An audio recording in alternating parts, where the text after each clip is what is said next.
Hello and welcome to the Unnamed Automotive Podcast, still unnamed. My name, though, is Chad Kirchner, and I've been asked to guest host this week because Sami no longer likes me.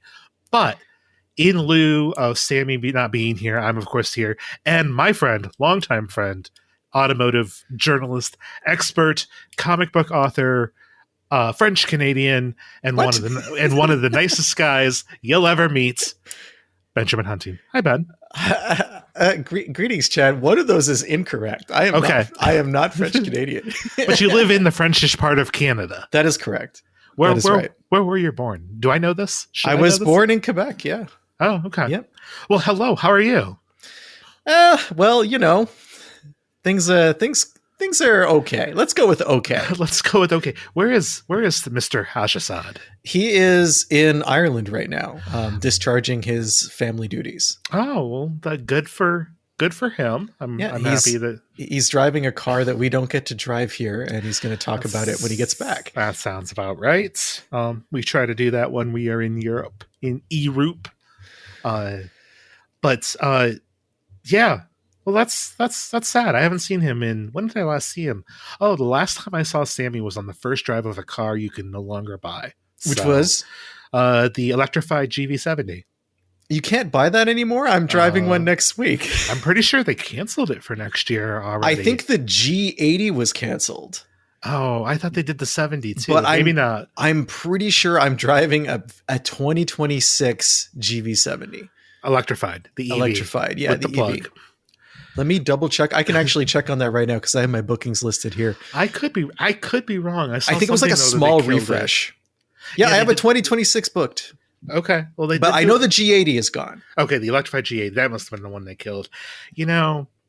When you don't name your car names, stuff can get confusing. There's no way to really sort through that mess. And also, what always trips me up is the position of the word electrified. Like where it goes in that name. It's like I think for a while it was like the electrified GV70, and now it's like GV70 electrified, and it's confusing enough to begin with, right? But it's a good vehicle. I'm hoping that it's still a good vehicle. It's been a couple of years, but Craig and I, Mr. Craig Cole and I, when we were doing EV Pulse stuff, that was our EV of the year, the first year we did it. So yeah, I think the range is starting to become a little less competitive with time. It is, but man, is it comfortable. Like as a luxury car, it is excellent. And the thing about the GV70 that I appreciated versus the G80 electrified was it did have the same higher floor pan, because they had to have a place to put the battery. But because the roof was taller, you didn't notice it as much. Yeah. I mean, one of my big complaints in the flat floor EVs is the H point tends to be a little too low because the floor is too high. There could be some weird stuff. Like it really depends on how your body is distributed. Yeah. And like in second rows, sometimes it feels like you're using, not to lower the tone here, but it feels like you're using a squatty potty. Wow. Because like you're again, you're hundreds of people just tuning out right now. You have hundreds of listeners. Hi, listeners. No, but like your H point sits so low, and then you kind of like your thighs support isn't there because it bends up a little too high. Yeah, it's too low. Like it's really, and in a sedan, it's really hard to hide that. In a crossover where you have a higher roof, you can almost stadium seat the second row. I can't remember which vehicle it was I drove recently. Within the last 2 months, it was electric. Where when I got in, my head almost hit the windshield, like the where the windshield meets the roof. Okay. Even with the seat as low as possible. And when I put the visor down, it hit me on the glasses. Oh wow! Or the brim of my hat. Like that's the only vehicle I've ever driven where that's happened. It was just such an odd seating position because to look at that, I remember it was an SUV, and just to look at it from the outside, you would think, oh, well, there's going to be plenty of headroom there. But that was not the case. Yeah. Hiding batteries turns out is difficult. Remember when Volvo wanted to put them inside the doors of its vehicles? It was like the 2000s. And they were like, it was like the S40 or something. And they were considering like, we'll just put the battery panels inside the door panels because the door panels are hollow anyway, and it will give us crash protection. Right. And then you start to think about weight distribution and how easily damaged those batteries would be in a parking lot.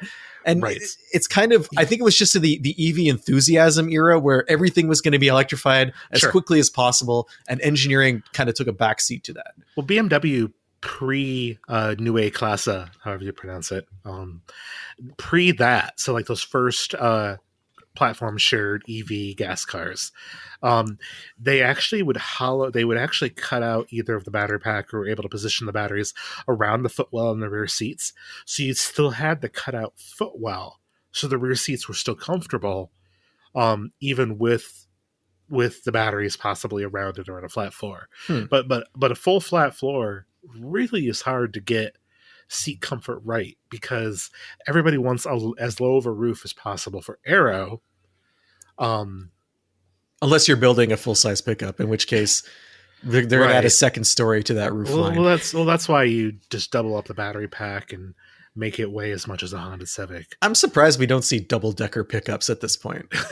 Like, why not? What's holding them back? Why not? The air up there. I mean, it's available. Though, when it comes to General Motors EVs, they're really big ones, like the double packed Ultiums, and like, so the Hummer and the Silverado and stuff, aren't the good EVs.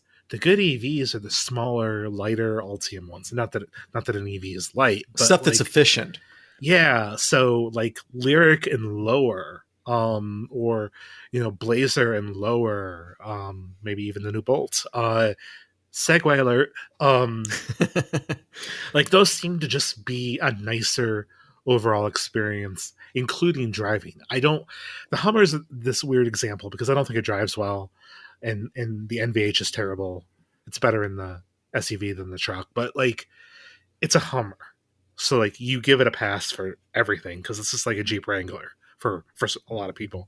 It doesn't drive great, but it's a Jeep. I feel like that's sort of the case, like, with the Hummer. But the other two big trucks, the Sierra and Silverado, I haven't driven one yet that I've been like, this is really nice to drive. The F-150 Lightning is a much nicer truck to drive. Not as much range, not as quick a charging. There's a bunch of reasons why you wouldn't go with an electric pickup truck. But when it comes to just like living with driving dynamics, the Lightning's better. And that I think is a function of Ford not going to a completely bespoke platform for that vehicle. Yes, for sure. They already had the engineering baked in, and they did their best to work around it. Yeah, and they were also able to manufacture and position the batteries inside the frame rails of the truck. Yeah. So the weight distribution is a little bit better. You don't run into some of the issues that you run into with the full flat floor. So yeah. Not that you should necessarily buy an electric pickup truck if you're going to do certain truck things. But if you are, the Lightning's in some ways the better choice. So speaking of there's a couple vehicles that I wanted to talk about this week. And I wanted to start off with something that is at the opposite spectrum in terms of price. Yes. Looking at an F-150 Lightning, looking at a Hummer, certainly. Sure. And that is the cheapest car that you can buy on the American market. And I want to underscore car, because it is a car. It is. And it's the only subcompact car still available, I think. I believe, yes. So it is the Nissan Versa. It is currently offered exclusively as a sedan. They used to have the Versa Note, which was a little hatchback version, a wagon version, but no more. And the Versa has hung on for a really long time. I think the most recent redesign was in 2020 or 2021. And when I say redesign, I really want to put scare quotes around that, because the Versa, for all intents and purposes, is a car from 10 years ago at a rental fleet that you got for a decent price, and you drove for the weekend, and you went home and you never thought about it again. Right. But because of the crazy way the market has gone now, it has evolved from rental fleet special to the only affordable car you can still buy, pretty much. And its pricing is below $20,000. It starts at, I want to say, 17 something before destination. Yeah. If you keep with the manual transmission, if you go with there's a CVT as an option, and that adds a little bit of money that will push you to just above $20,000, including destination fees. But the most money you can spend on a Versa is like $22,000. And right around there, in that little segment of the market, there's nothing under $20,000 except for the Versa. Correct. If you go between like 20 and 25, you're looking at vehicles like the Hyundai Venue, Nissan Altima. Surprisingly, Nissan has another entry at this price point. They also have the kicks, the shoes, the tennis shoes. Is the kicks that cheap? I think they have one. I thought it was at 26, but I could be wrong. I could also be wrong as well. I mean, that was supposed to be their cheap crossover. But there's definitely there's the tracks as well. Yeah, there's the tracks, which is very good. It's exceptionally good. But all of those vehicles, except for the Sentra, are crossovers or crossover-like hatchbacks, taller. Yeah, and like a Kia K4, like that is Sentra sized. That is right around there in price as well. So, but again, these are all minimum $2,000-$3,000 more. Yes, than a Versa. Yep. And so the Versa, by virtue of having been around forever and Nissan putting very little money into it and just kind of keeping it on lots, has achieved this status as the cheapest car money can buy. So I drove it a couple of weeks ago, and I wanted to see, like, for me, the competition for the Versa is a used car. Yes. For sure. Entirely. Yes. It's for people who are nervous about buying like a 3 or 4 year old used car and want something instead that has a warranty. Yes. But they don't want to spend more money than they would on something that was 3 or 4 years used. And I think after spending time with it, if you had asked me this question 5 years ago, I would not have had this opinion. Yeah. But now, based on the market, I think that the Versa is actually an okay buy. Yeah. I think it's a really decent commuter car. Yeah. I think you have to be okay with all the things you don't get with the base model, because I also think that if you don't buy the base model, forget it, buy something else. Because if you're going to spend $22,000, the max Versa price, you can get a Trax. You can get something that is going to be modern. This is not a modern vehicle. So for me, what you're missing from the Versa is safety technology. I mean, it has a decent crash test score. That's not what I mean, but there's no active safety in it. It has lane departure, which worked okay when I was driving it. Yep. It has, let me scroll down here. It has automatic headlights, which is surprising. I do think that is a IHS thing. They have to have that now. Well, if you want to potentially get the good score, yes. Yeah. And that's it. Like, you can get a little bit more safety gear if you buy higher trim levels, but at the base model... Yeah, the last one I drove, unfortunately, it's been a while, but like that one had adaptive cruise control and stuff, but that was a loaded version. There's the base model that I drove also, it's missing infotainment. So you get like a 7-inch screen, no Android Auto, no Apple CarPlay. Right. You get Bluetooth, you get an aux in, and that's pretty much it. It's extremely basic. And the screen on my car was already delaminating. Oh, wow. So that's not amazing. There's an options package that they offer for the S. The only options package is called the S Plus. You move from 15-inch steelies to 16-inch alloys. Right. You also get Android Auto and Apple CarPlay and a fold-down rear seat, which doesn't come with the base model. Okay, so let me game that out. If I were going to buy the base trim and I had that infotainment for $200 plus the cost of somebody to a stereo shop to do it, so $400 US, I could get a modern infotainment screen with Android Auto, Apple CarPlay, that would integrate with the factory backup camera, and probably wouldn't necessarily delaminate after 2 months. Yeah. I think though with that car, I would want the folding rear seats. It is a definite plus. I mean, there's 15 cubic feet of trunk space, which is decent for a small car, but you're limited for longer items, and it just feels like kind of, I don't know, spiteful for Nissan to not offer a folding seat at the base model. Yeah. It's strange. I mean, maybe they don't expect anyone to buy the base model. You can get a 5-speed manual gearbox with this car if you want. You do. And it's like one of the last cars that like non-performance cars that you can get with a manual.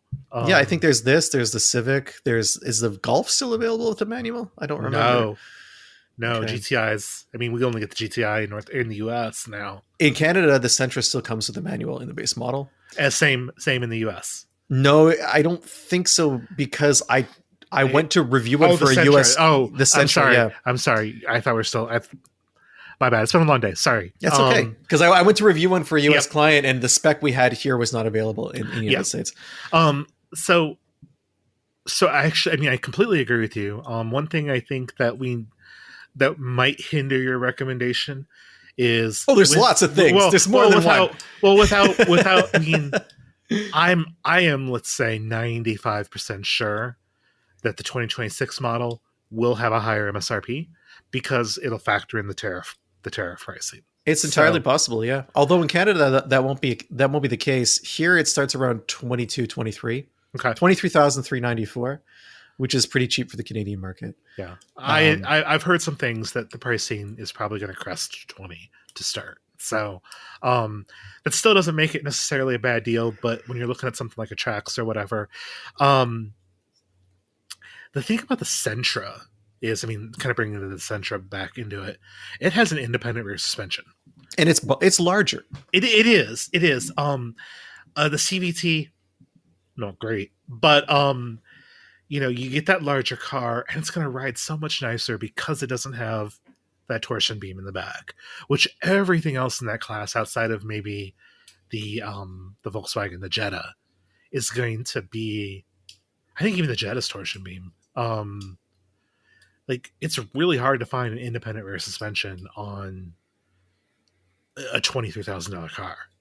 It's expensive. It's more expensive to do, and it cuts into your trunk space. So most automakers are just like, no, we'll throw the beam back there because we can get more trunk space. But if you do a decent amount of miles back and forth to work or whatever you do, or you drive on notoriously crappy Detroit area roads, for example,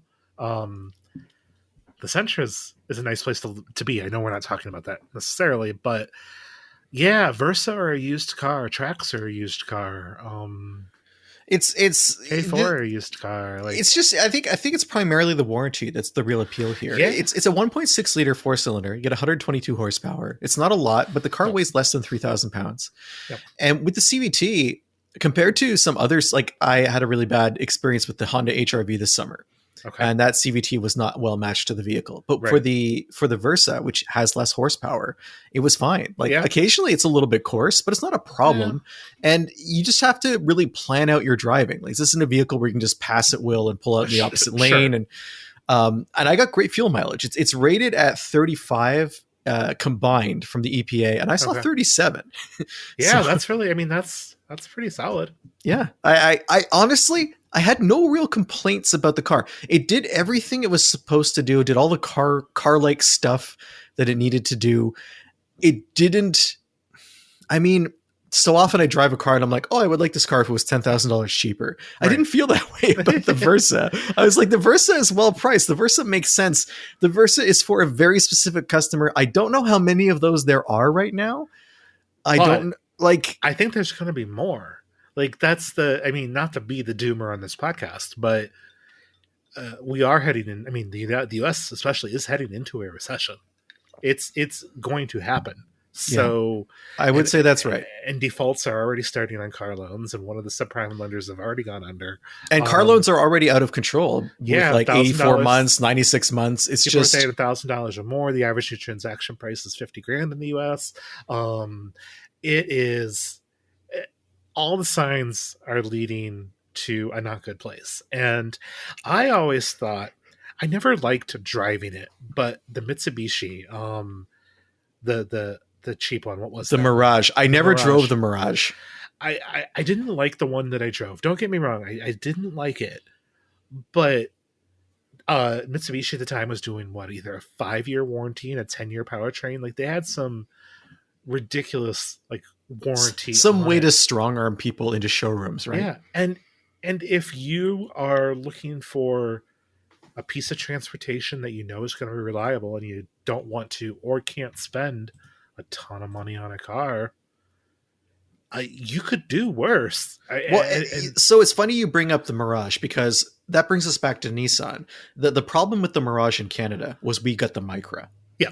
The Micra was easily 5 to 10 times the car the Mirage was. Sure. Again, I didn't drive the Mirage, and the reason was everyone I knew who drove one hated it. Right. I didn't think I would have anything positive to add to that conversation. Sure. And at a publication I was working at the time, they did this thing where they would take new cars to a garage and pull them apart mechanically to see how well they were built. Yeah. And I remember when the Mirage was in the shop for that, it was during the winter, and they left it outside overnight, and all the snow blew into the engine bay through cracks in the hood and filled the engine bay and specifically the fuse box and battery box with snow. They were packed. Oh, yikes. And it's like, seeing stuff like that build quality wise, it's really difficult to imagine recommending that car, especially since the Micra was really good and cost less than the Mirage did at the time. Yes. And when Nissan came out with the Mirage here, and it's too bad it did not come to the US, the price undercut the Mirage by like $4,000 or $5,000. Right. And Mitsubishi had to institute like $5,000 cash on the hood immediately just to keep people coming into showrooms to look at it. But I mean, Nissan, I guess bottom line, Nissan has been the last bastion of truly cheap cars. And what's really fascinating about Nissan is this person just left, but they had a sales guy, had Vinay. Oh, I can't remember his last name. But I remember first time I met him was at a Formula E race in Portland, not last year, the year before. And he was sitting with some journalists, and some of the first words out of his mouth, he's like, "What do you guys think is wrong with Nissan?" And like I kind of dropped my silverware on the floor, and the PR person that I know pretty well just shot me a glance. Like I'll be like, "No, he asked. I'm gonna tell him." And what was amazing about that conversation was, when you get to sort of like that kind of executive level, when you're basically in the C-suite, nobody does anything wrong in the C-suite. Nobody wants to hear about anything going wrong. Everybody's brilliant. Everybody's right. There's nothing whatever. Like there's no humility at all. And not just there. I mean, like most automakers. Yeah. So that to have somebody at that sort of level be like, "Hey, look," and I think, there's a lot of people within the company that are really against the idea of being a value brand. And I think that if you leaned into that, I don't want to be that way, but like poor people need cars too. Everybody, like in the US, we don't have public transit good enough nationwide that everybody can go without a car. And in some cases, the car means a job. And if it becomes between eating or making your car payment, like some people have to choose the car payment. Otherwise it can be bad. So make a affordable, definitely work on reliability, which they claim they have been. And compared to Ford this year, they have way fewer recalls. So like, and be the Target or the Walmart or the whatever of the car industry. That's fine. But so many people, and I kind of get it, like don't want to hear that. Regardless of like I feel like the Koreans kind of understand that. I think a lot of car companies have become allergic to volume if it's not pickup trucks. Yeah. Well, because the margins. Why would you only want to make $200 a car when you could make $2,000 a car? Exactly. I think back to when Ford canceled the Fusion, for example. I think they were selling like 250,000 Fusions a year. Yeah, the last year was almost 300,000. Yeah, that's a huge number of vehicles. And yet that line space was given over to SUVs that sold less in the aggregate, but were more profitable per unit. Yeah. And that's sad. I mean, that is thinking that is not customer oriented. It's bottom line oriented. And COVID didn't help, because while we did have the scarcity that came from chips, automakers got greedy. They realized a lot of companies did. I mean, it's not, we can expand this to include, I mean, up here in Canada right now, we're dealing with a lot of food related issues in terms of grocery costs. And there have been numerous lawsuits and court judgments about price fixing because there are only a few companies that control the majority of grocery stores in Canada. Right. So we're still on this COVID hangover. And now that nobody in Canada will buy anything from the United States, that makes it probably worse. Understandably so. Don't get me wrong. But yeah, but like everybody got greedy, and dealers got greedy, and car makers got greedy, and now they're still in that mindset. And the cheapest, like the least expensive Ford you can buy new is almost $40,000 now. It's a Maverick a Maverick hybrid at like 36 or something. Yeah, the Maverick is just no longer compelling at its current price point. Or I mean, right at 30,000, I should say. They don't. I mean, not 40, 30. No, but even still, like that base Maverick it feels like a $22,000 vehicle. It's gone up 40%. The price has gone up 40% from the refresh. And at 20 grand for that hybrid front wheel drive XL, excellent, excellent, excellent. When they removed, when they decontented it more, they went with cheaper parts on the refresh and raised the price 40%. It doesn't feel like the deal anymore. It doesn't feel like the most compelling aspect of the Maverick was its price. Yeah. And then I think the second most compelling aspect was its fuel mileage. And then you had the utility aspect. And in what we have here is a vehicle whose price is now accelerated at the same rate as CEO's pay structures. Right. Like it's a complete disconnect from the market. It only reflects a desire for profit rather than what the market can bear. And we've seen how this ends. We have as recently as 2008 and 2009. Yeah, like we are careening right towards it. I mean, the lessons have not been learned. I mean, sure, maybe real estate is a little safer these days, and mortgages aren't as crazy in terms of the risks of those mortgages, although they are extremely expensive. Yeah. But if you look at the larger corporate side of things, especially on automotive, car companies are bent on pumping out vehicles that I don't even know if people want them.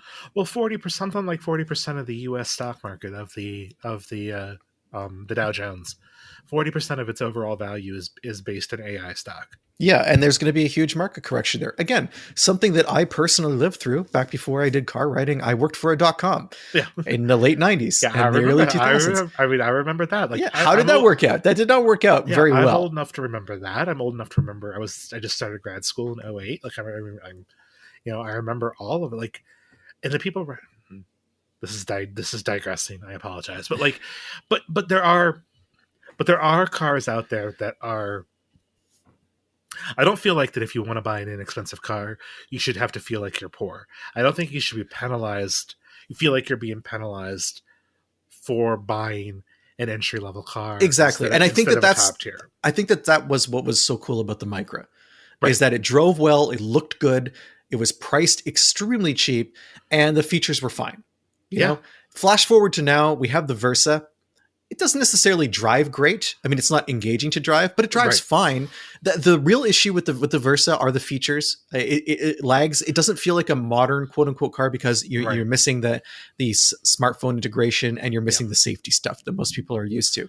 But the bones of the car are fine. There's nothing wrong with it. Yeah. And that was something that surprised me. I really thought, well, you know what? I've been driving things like the Trax. I've been driving things like, I haven't driven a Sentra in a while, but things that are a little bit more expensive and that feel very modern. And I've gotten used to being coddled by this stuff. What's it going to be like when I get back into this Versa S? Right. And it turns out it's okay. Like, I personally, all of my cars are old.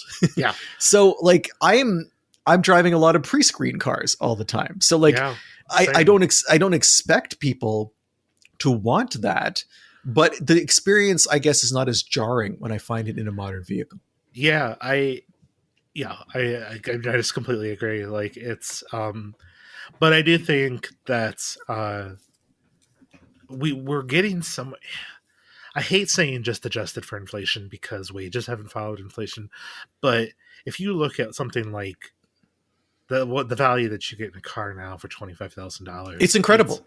It really is. And if you look at something like, the Leaf, which obviously is a bit more money, but it's the same price as what it was when it first came out in 2008, 13, 11, or I'm sorry, 11, I think it was 11 or 12, whatever it was. Like, and it's the standard features now are, I mean, what some luxury automakers charge extra for. So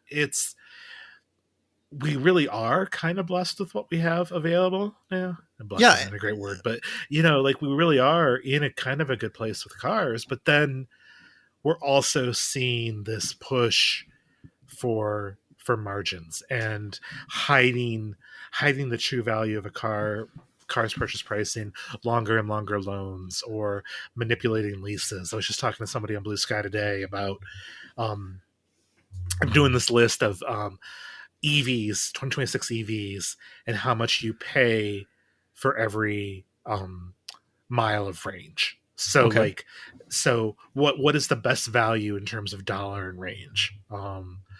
So I've got basically it's a miles per $1,000 kind of thing. And somebody was like, well, I don't really consider delivery charge and stuff like that because I just look at leasing charts and whatever. And I'm like, yeah, but first off, it's really hard to follow every single automaker's leasing deals all the time and be an expert on that. So I think that when we speak to price, we have to speak to what the window sticker says. Yeah, there has to be a floor, right? Yeah, a common level playing field, right?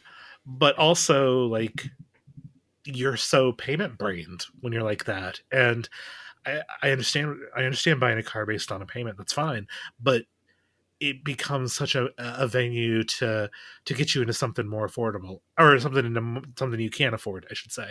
And it becomes a self-fulfilling prophecy because nobody buys entry-level cars because automakers don't want to sell them, so they don't send them to dealers. Dealers don't order them because they don't make as much on it. And then they turn around and say, oh, well, customers don't want them. Yeah, well, and when people are leasing these high spec cars, that's what's coming back to be resold on the secondary market in 3 years. Yeah, and then you have then you have the automaker say, well, nobody wants these. And it's because, well, you didn't build them and nobody would stock them. But then if once in a while one sneaks through the cracks, you have the dealer saying, well, you don't want to be in the poor person version. Here's this for only $50 more a month or whatever like that. So it just... Well, I'm glad that you brought up the Leaf, and I'm glad that you brought up the dollars per mile, because that speaks to the next vehicle I wanted to talk about with you, and that's the Bolt, the Chevrolet Bolt. It's back. It's longtime hero car to this podcast. Yes, the Bolt is something that Sami and I love, and I know you're fond of it as well. I am, yeah, and we all miss it. And it's been gone for 2 years? About, yeah. And now it's coming back in a totally different yet surprisingly similar form. So, if you look at it, you would be very hard pressed to tell the difference between the new one and the old one. Yeah. The biggest change that I noticed, and thank goodness they made this change, is the turn signals have moved from the lower bumper to where they belong with the taillights. And this is for 2026, right? It is a 2027 model, though you'll be able to purchase some in limited numbers starting early next year. Okay. And by limited numbers, I mean they're going to lead with the top trim levels first? From my understanding, the ones that are going to be available are the ones that they've already price quoted at $29,900. Okay, wow. That doesn't mean that's going to ultimately be the case. I've been on the phone with several GM people today, and it's been trying to sort that out and trying to sort out comparisons with Leaf, because I think there's the natural thing there. But basically, in the really truly affordable EV category, GM kind of like laid down a gauntlet with the Equinox. Other than that, you had sort of like the Tesla Model 3 sort of standard range, but like Tesla's kind of problematic. You have the Mini. Yeah, you have the Mini, the Leaf, which is also problematic for different reasons. It has its own issues. But you have the Fiat 500e, which again is problematic for the same reason the Mini is. Yeah. The Mini is nicer to drive, but now we're kind of almost spoiled for choice in that $30,000 US price range. Which before we get into it any farther, like the average new transaction price of a car in the US is $50,000. Yeah. And a lot of that, though, I think is pickups. A lot of that is pickups pushing that up. It is, don't get me wrong, but there aren't a ton. I mean, there's a decent number of cars that start around $30,000, but not as many as you would think. Yeah. And 40 is the new 30. Yes. And this idea that you can now go into a dealership and potentially walk away with a nice car, maybe not your primary car, or, depending on your circumstances, whatever, like we can get into that later, but going in and buying a modern new car at a price fairly competitive it's not wild, but it is nice to see. It's nice to see now that EVs aren't just $60,000 or $80,000. Like at 80 grand, you are spoiled for choice in EVs. Yeah. But like, again, how big is that market? How long until that market is completely tapped out? Everyone who wanted an $80,000 EV has one. Right. There's no growth there. Yep. It's because, as you mentioned, wages have not kept up with inflation. No. So we're not minting a new class of people economically who can afford these increasingly luxurious vehicles. Right. So a couple of years ago, when GM was going to go everybody in with Ultium, they killed the Bolt. Yes, and it was super sad, and the Bolt was great, and I will never get over it. And really, it was kind of dumb because it was selling well. Yes, it was. Let's go back to the Fusion for a second. yeah, but it's so like between some of my professional colleagues and I, will sometimes say that GM is going to GM going to GM. And that Volkswagen is the GM of Europe. But and I've said this to several of my GM friends as well, and they don't necessarily like it when I say that. But the point is, sometimes GM can't help but shoot itself in the foot. And the Bolt really was that car. It was a car that people wanted. It was a car that people liked. As far as I knew they were profitable on it. It didn't do certain things really well, like the DC fast charging was abysmal. Yes. Yeah, but it was a competent car that was well put together. It drove fine, and you could get Super Cruise on the EUV. Yeah, and you could get Super Cruise on the EUV. Like, it was just why would you kill that? And the backlash was pretty monumental. That not too long after, GM had to say, look, we're going to bring it back. And then it was like, well, it's going to come back as Ultium. Well, it's not going to come back as Ultium, whatever. And then as time progressed, we learned it probably wasn't going to be a significant change. Then Spy Shots came out, and people were like, it's not changed at all. Untrue. There are some new things happening here. But if you're familiar with the old car, the new car will feel very at home. And under the skin, you're going to benefit from a bunch of stuff. And there are some things new under the skin. First off, there is a new battery.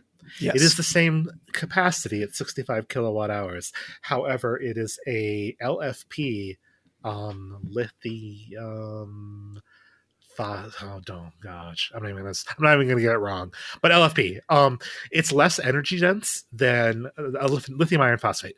It's less energy dense than a nickel metal caddy or cobalt, an NMC lithium ion, but it's a lot cheaper. One of the biggest battery producers in the world of LFP is CATL or Cattle. I believe these original cars are going to have Cattle batteries in them until GM's own plant is up and running. But less energy dense, much safer.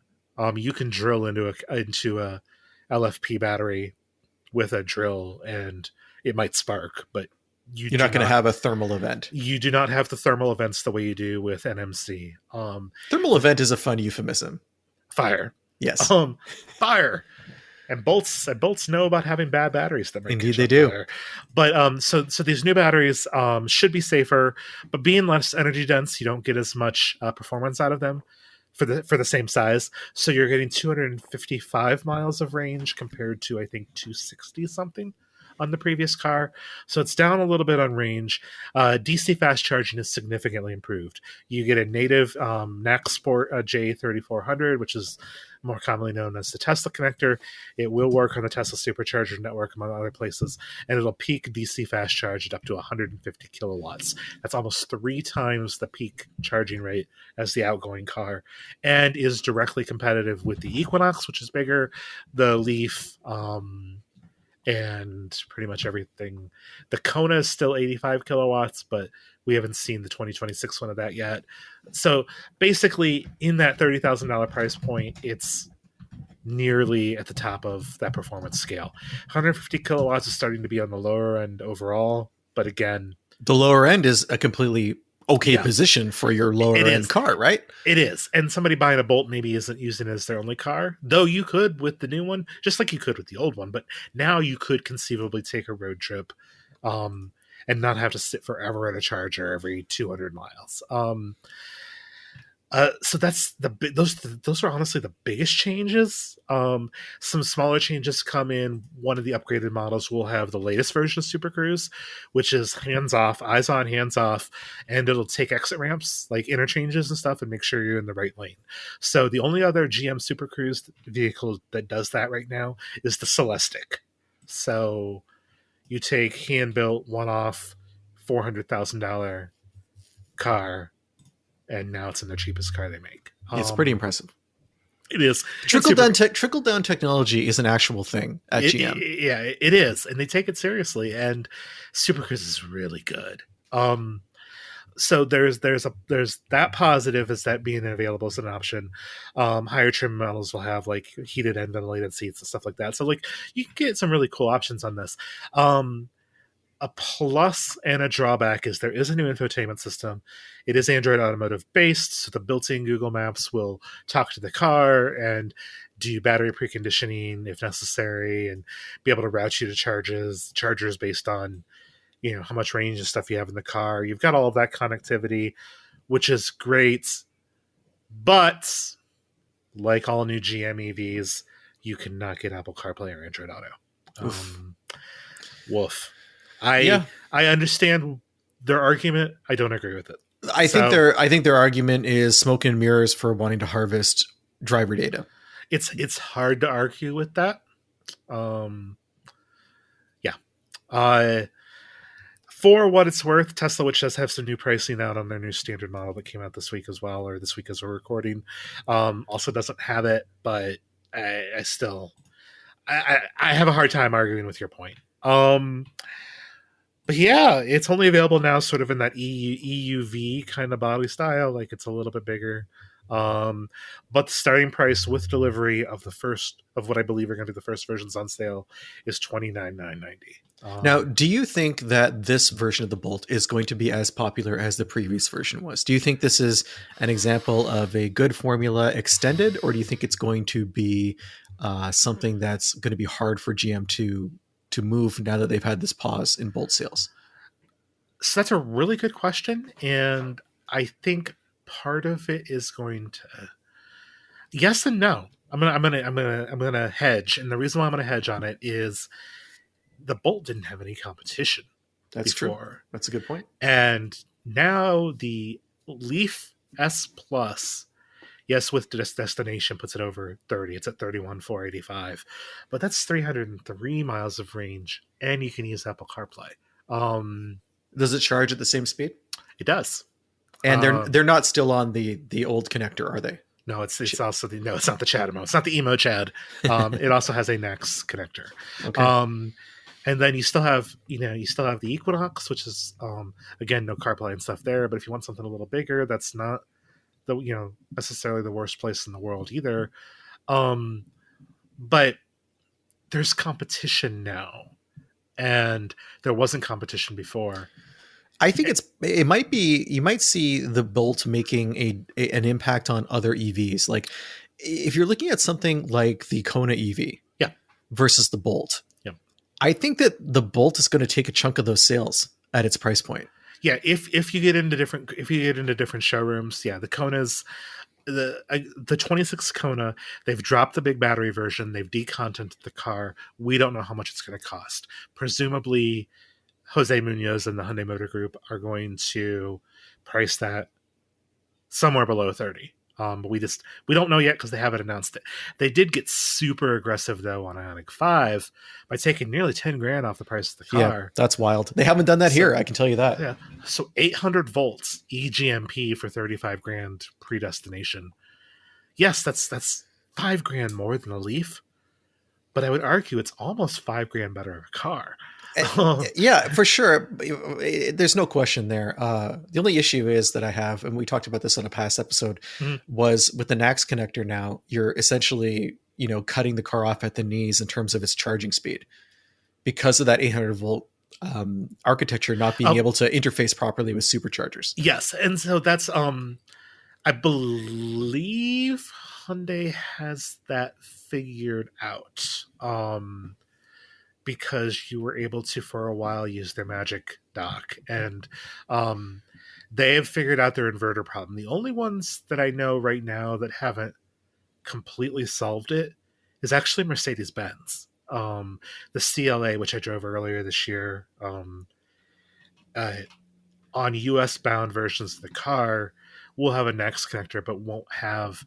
The ones that are in press fleets isn't going to have the technology, the inverter needed to basically maintain high charging speed. To step down the 800 to 400 volts. Yeah. The cars that are going to go on sale to customers will have that in there. But that is a limitation. As far as I know, they're the only ones that are going to have that limitation. Now, I know that like when Tesla first opened its superchargers to CCS cars, like the HMG cars would charge a lot slower. It's because they couldn't handle that 400 to 800 conversion. Yeah, that high, well, the high ampage, right, Properly. of the Yeah. of the superchargers. I know that we've had some up here in Canada at driving.ca, one of the outlets I write for, they were unable to get high speeds out of Tesla superchargers with the NACS setup on the Ioniq 5 now. Yeah. Okay. So I haven't had a chance to test it yet personally. I want to. I'm on a list, but there are Hyundai knows about it and they're working on it. I mean, ideally, what you would do with any of these NACS enabled cars is not charged a supercharger. I know that's an unreasonable expectation. No, I mean that here in Canada, so there are about 2,100, 2,200 installed fast charge stations across the country. Of those, only 220 are superchargers. Yeah, so we have a huge installed CCS base that's very different from the United States, where I think superchargers have kind of taken precedence, at least in the important areas where people are often traveling, right? Like you have a much larger installed base of those. So the problem is up here, everyone's going to NACS because Canada does not count when you're making a product decision like this. Sure. But now I have to carry around 2 different adapters. Right. So I can use level 2 or so I can use a DC fast charger. And like Leaf has its own problems with that because the level 2 charger is a J-plug and the DC fast charger is a NACS connector and whatever. But it's like, such a hassle. Like it is. And I'm not going to, I mean, it's the Apple problem. It is the Apple problem with dongles for sure. The Hyundai is going to be probably in the price point that we're talking about. The Hyundai is the only one where you may run into lower charging speeds at a supercharger than you would at a NACS enabled Ioniq charger or using an adapter. The reason being is the Bolt and the Equinox and the Leaf and the Kona are all 400 volt. Yeah, so, and they're all charging at 150 max. So yeah, I mean you can go to like 200 with it, but with 400 volt, I haven't seen a 400 go past 200, but you can do up to about 200 with 400. Depending on as long as the charging station has enough amps. Ugh, science. Yeah, it's weird. It would be like, it's kind of like, you go to the gas station and you don't know how fast it's going to pump, right? Yeah, and that's still it is still a problem. So the data suggests, and the data it doesn't always. The data isn't the greatest, but the data suggests that most people that can afford to buy an EV also have a garage. Now, the problem is we're talking about affordable cars that might be more common with people who rent or live in townhouses, things like that. That charging infrastructure just has to be better. It just has to get better. It is, but it's not. It's not where it needs to be yet. Yeah, and the problem is, like, I did bite the bullet and install one of these chargers, and now I have to use an adapter on a new car, and that sucks. Coming home every day using an adapter. I mean, that's not a great experience, and I don't know. Like, it doesn't give me faith that 10 years from now it won't be the same thing. Sure, and we're gonna have to be revitalizing our personal infrastructure on a 5 to 10 year basis. Right. I believe, I mean, the only, if you want to take any solace, the solace that I would take in is, I mean, SAE has standards for both, right? Yeah. Like, I tend to not call it the Tesla connector. It's the J3400. We are it is unlikely, extremely unlikely that somebody is going to come along and start a car company with its own charging network using an entirely new type of connector. What about Porsche's induction charging, Chad? Why aren't you all on board for that? Well, because it doesn't fit in the Macan, apparently. And the thing is, there's even a SAE standard for wireless charging, for vehicle wireless charging. So I'd done some work with a company called Witricity that had fully functional wireless charging. It's built into, or was built into, the Genesis GB60 in Korea. And I've used working demos in Detroit of cars that do it. So as long as everybody adheres to the standard, which Porsche typically does, in that case, I don't foresee an issue. Now, I'm not saying it won't happen. I can't sit here and say that it won't. I need you to reassure me, Chad. I need you to predict the next 50 years of my life. I don't think as frustrating as it is to use an adapter now on your home charger. I think that if you replaced it today with an Axe charger, not saying you should. I'm not saying you should. Oh, I'm not going to. But if you did, I believe you'd be fine until you no longer walk this earth. Oh. Because everybody wants to follow the standard. The only person that didn't want to follow the standard was Tesla. And at that point, there really weren't a lot of high charging kind of things. Like it was like CHAdeMO. Oh, you're going to use CHAdeMO if you're going to do it. CCS was still pretty new. And in Europe, the government mandates so much of. It's the reason why you could get USB-C on an iPhone years ago in Europe, and that's because they require standardized connectors. Even Tesla sold in Europe have CCS2 connectors because just the law, because there's consumer protection laws. It would be very difficult right now to start a car company, roll out a charging network, and tell your customers that you can only use your own chargers and use them. Yeah, for sure. We're past that point. And Max does support Vita L and the Vita Home stuff. So whether it's enabled yet is one thing, but the standard, the SA standard supports all of that technology for getting power and stuff back to the grid. So as long as it does that, I don't foresee there being any reason in the future that would change. All right. Well, wrapping things up for this episode, Chad, if people want to hear more of your thoughts and insights and predictions for the future, how can they do that? They shouldn't, but just really, really quick, the Nissan Leaf Plus at $31,485 gets you $9 or 9.62 miles per $1,000. Okay. The Bolt EV, the new one they announced today, the lower price one, because they announced two. They launched a launch model and they launched then a cheaper LT. When that cheaper LT comes out at $28,995, that'll be 8.79 miles per $1,000. And the Equinox LT1 front-wheel drive is 8.74 miles per 1,000. So it's a dead heat. It's a dead heat, though. The Leaf has almost an extra mile, but the next 5, 6, 7 are all within a mile. It's all dead heat at that point. So the segment's getting, I think, very interesting. And what I would say is my recommendation for people, I always throw this out there. If you have the ability to charge at home, one of these cars can be great. Because you start every morning with a full tank. If you have to rely on going to a fast charger, even at 150 kilowatts, that'll get annoying after a while. Super annoying. A hybrid or an EREV might be more of what's up your would be a better recommendation. I agree completely for that. So where can people find me? I am on the internets. I freelance some places. So I've been in Ars Technica recently, which is a lot of fun. I also run a newsletter called the Kirchner Report. That is KirchnerReport.com. And I'm also on Blue Sky. You can search for me. I'm the one talking about Star Trek. And I didn't put any Star Trek references in this. I said I was going to. You got 30 seconds to cram them in. Well, I was just going to say, when Chevy killed the Bolt, they were in a real Kobayashi Maru situation. That's true. Yeah. But you know what? They don't like to lose. They don't like to lose, but it's all I can say is good luck walking through the rest of your life like an astronaut on some kind of Star Trek.